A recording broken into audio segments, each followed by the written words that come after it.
Di masa penjajahan Jepang di Indonesia, telah banyak meninggalkan kepedihan yang mendalam hingga kini. Penjajahan yang dilakukan selama 3,5 tahun lamanya itu, begitu menyengsarakan rakyat Indonesia, tidak terkecuali wanita Indonesia. Pemerintah Jepang juga menggunakan wanita, tidak hanya dalam kepentingan formal saja seperti Fujinkai, tetapi juga untuk kepentingan lainnya, seperti memenuhi kebutuhan biologis para tentaranya.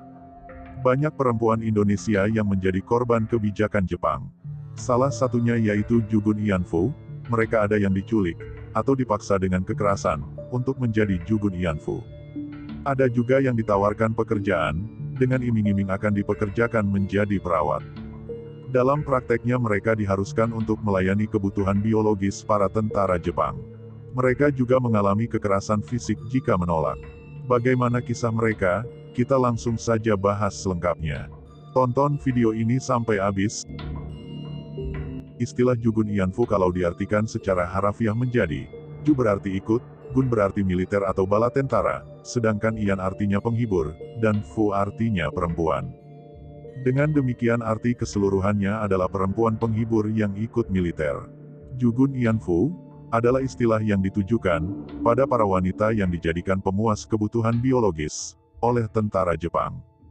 Selama Perang Dunia Kedua, menurut hasil riset, wanita yang dijadikan Jugun Ianfu tidak hanya berasal dari Jepang, tetapi juga dari Korea, Tiongkok, Malaya, Thailand, Filipina, Indonesia, Myanmar, Vietnam, dan beberapa wanita Eropa di daerah koloni. Diperkirakan jumlah Jugun Ianfu pada masa Perang Dunia II mencapai 20.000 hingga 30.000 wanita. Namun ada pula yang memperkirakan jumlah sebenarnya adalah lebih dari ratusan ribu wanita dari beberapa negara. Pada awalnya, rumah bordil sengaja didirikan untuk menyediakan layanan wanita penghibur bagi tentara Jepang, guna mengurangi insiden pemaksaan hubungan. Selain itu tujuan pemerintah Jepang menghadirkan para Jugun Ianfu adalah mencegah terjadinya penyebaran penyakit kelamin di antara para tentara Jepang.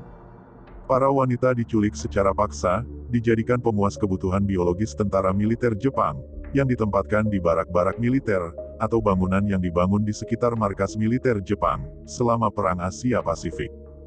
Jadi peran wanita di sini adalah, menjadi pemuas hasrat tentara Jepang, yang ada di Indonesia, dan juga di negara-negara jajahan Jepang lainnya. Pada kurun waktu tahun 1942, hingga 1945, korban pertama, tentu para wanita dari Jepang sendiri, yang diperbudak, di rumah bordil militer dan diperdagangkan di seluruh Jepang. Dalam perkembangannya mereka kemudian dikirim ke luar negeri, mengikuti tentara Jepang yang bertugas. Pada awalnya, pejabat Jepang mengirim wanita Jepang yang berprofesi sebagai Karayuki-san, yaitu wanita penghibur untuk menjadi pemuas kebutuhan biologis para tentara Jepang, di berbagai wilayah jajahan Jepang. Setelah restorasi Meiji pada tahun 1868, Karayuki-san datang dari seluruh bagian Jepang. Namun mayoritasnya adalah penduduk asli dari Kyushu bagian barat, khususnya wilayah Amakusa, yang merupakan tempat aslinya. Walaupun ada beberapa Jugun Ianfu yang dahulunya berprofesi sebagai Karayuki-san, namun terdapat perbedaan mendasar antara perempuan Jugun Ianfu yang mantan Karayuki-san, dengan perempuan Jugun Ianfu yang berasal dari wilayah jajahan. Mantan Karayuki-san memiliki kedudukan yang lebih tinggi, dibanding dengan perempuan dari wilayah jajahan. Biasanya mereka menjadi induk semang, yang membantu mengurus pengelolaan tempat hiburan. Sedangkan perempuan dari wilayah jajahan, adalah perempuan yang menempati kedudukan yang rendah, dan mereka diharuskan melayani para tentara, baik dari kalangan menengah ke bawah, sampai kepada tentara dari golongan menengah ke atas. Selain itu mereka tidak memiliki hak untuk memilih pria mana yang ingin mereka layani.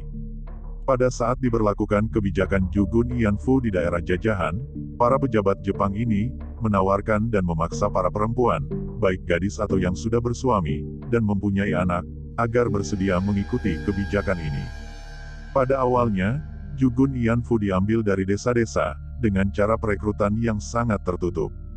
Biasanya, pemerintah militer Jepang, meminta bantuan dari camat dan lurah, untuk bisa menarik para wanita menjadi Jugun Ianfu. Dalam perkembangannya, sistem perekrutannya berubah. Orang-orang dari rumah bordil, biasanya menjebak para wanita, dengan mengatakan bahwa mereka akan dipekerjakan di pabrik atau restoran. Cara lainnya adalah dengan mengelabui para wanita, dengan iming-iming akan dipekerjakan sebagai perawat di pos terdepan tentara Jepang. Setelah direkrut, mereka dijanjikan akan ditempatkan di pos yang nyaman, baik di negaranya sendiri, atau di luar negeri. Para wanita itu terpaksa melakukan pekerjaan yang tidak senonoh tersebut, karena posisi mereka yang lemah. Namun membutuhkan pekerjaan, untuk menyambung hidup mereka dan keluarga mereka, dan kebanyakan dari mereka berpendidikan rendah, bahkan tidak berpendidikan, dan buta huruf. Sehingga mereka terjebak dalam kebodohan dan kemiskinan, yang membuat mereka percaya begitu saja, kepada tawaran kerja yang diberikan Jepang. Selain tipu muslihat, cara lain yang digunakan untuk bisa merekrut para wanita menjadi Jugun Ianfu adalah dengan kekerasan. Bahkan wanita yang dijadikan Jugun Ianfu, banyak yang diculik langsung, dari rumah-rumah di wilayah pendudukan Jepang. Pemerintah Jepang juga tidak memandang usia wanita, yang mereka jadikan Jugun Ianfu. Tidak sedikit dari mereka yang masih berusia belia. Setelah direkrut kemudian para wanita Jugun Ianfu ini dimasukkan ke rumah-rumah bordil Jepang, atau yang disebut Ianjo. Setiap wanita di Ianjo mendapat kamar dengan nomor masing-masing, dan namanya diganti dengan nama Jepang pada pintu kamar. Salah satu contoh wanita mantan Jugun Ianfu ialah Mardiem, dari Yogyakarta. Ia telah mengalami hubungan secara paksa, di mana usianya baru 13 tahun. Pada saat itu, dengan umur yang masih muda, ia kehilangan kehormatannya. Direndahkan, dan dihancurkan masa depannya. Pada saat ia hamil, ia dipaksa harus membuang calon bayinya. Ia sempat ingin mengakhiri hidupnya, tetapi dengan nasihat sang ayah, hal tersebut tidak jadi dilakukannya. Hingga akhirnya ia menjalani hidup dengan tabah, dan mencoba menahan penderitaan hidup sekuat tenaga. Ia tidak hanya mengalami kekerasan pada saat ia harus melayani kebutuhan biologis para tentara saja, tetapi juga kekerasan fisik, seperti yang dilakukan oleh para cikada atau pengelola Ianjo di Tilawang. Dengan memukuli dan menendangnya berkali-kali, karena menolak melayani tentara Jepang. Penyiksaan yang berupa tamparan, pukulan dan tendangan, telah dilakukan oleh tentara Jepang, saat keadaan mereka mabuk. Bahkan tidak hanya itu saja, mereka bisa lebih keji. Memperlakukan para wanita Jugun Ianfu layaknya binatang. Dampak dari perilaku tentara Jepang yang begitu kejam, membuat para Jugun Ianfu mengalami cacat fisik dan psikis trauma seumur hidup mereka. Para wanita Jugun Ianfu hanya dapat pasrah menjalani penderitaan hidup. Bahkan mereka tidak mempunyai kesempatan untuk kabur, dikarenakan jarak perjalanan pulang yang cukup jauh. Tidak tahu arah, karena keterbatasan dalam pengetahuan dan tidak mempunyai uang untuk berpergian. Begitu menderitanya para wanita zaman dahulu, yang selalu direndahkan harkat dan martabatnya. Menurut catatan sejarah, pemerintah Jepang sudah menerapkan praktek Jugun Ianfu di seluruh kawasan Asia Pasifik, termasuk Indonesia sejak tahun 1942. Hingga 1945, pada awal pendudukan Jepang di Indonesia, kondisi para Jugun Ianfu sebenarnya terjamin, mulai dari makanan, obat-obatan dan lain sebagainya. Namun pada tahun 1943, kondisi mulai berubah, di mana pemerintah Jepang menerapkan penjatahan makanan yang cukup ketat untuk Jugun Ianfu di Indonesia. Akibatnya banyak Jugun Ianfu Indonesia yang semakin tertekan, hingga mengalami sakit, baik fisik maupun mental. Mereka pun banyak yang harus menjalani pemeriksaan dan pengobatan secara rutin.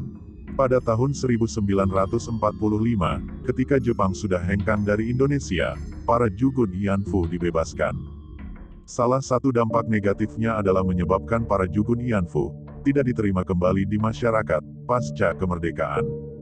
Ada yang kembali ke tempat asalnya, ada pula yang memilih untuk pergi jauh dan tidak diketahui keberadaannya. Usulan Komnas HAM, yang meminta pemerintah mengakui keberadaan ex-Jugun Ianfu patut didukung, selain meminta pengakuan pemerintah. Masyarakat juga berharap ada permohonan maaf secara resmi dari pemerintah Jepang pada ex-Jugun Ianfu yang ada di Indonesia.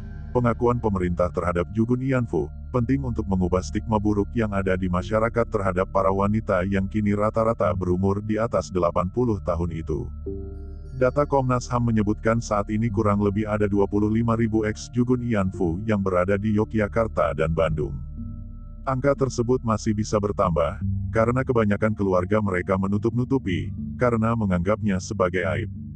Oleh desakan berbagai pihak, pemerintah Jepang akhirnya bersedia membayar ganti rugi terhadap para ex-Jugun Ianfu. Kompensasi sebesar 380 juta yen itu mengucur ke Asian Women Funds, namun dana pada AWF itu tidak jelas penggunaannya. Di awal dikatakan, dananya akan digunakan untuk mendirikan panti jompo di Jawa Tengah, Jawa Timur, Sulawesi Selatan, Sulawesi Tenggara dan Sumatera Utara. Namun prakteknya para mantan Jugun Ianfu tidak pernah menerimanya. Sekian kisah tentang Jugun Ianfu. Kita para wanita yang hidup di zaman modern, harus pintar-pintar menjaga kehormatan dan bersyukur dengan adanya emansipasi wanita. Itulah kisah pilu Dan wanita hasrat Jugun para Ianfu prajuritnya. yang menjalani hidup Alhasil, dengan mereka berbagai pun penderitaan, memaksa para baik wanita fisik di atau wilayah psikis. jajahannya sebagai budak Terima kasih seks. telah menonton, sampai jumpa di video sejarah lainnya.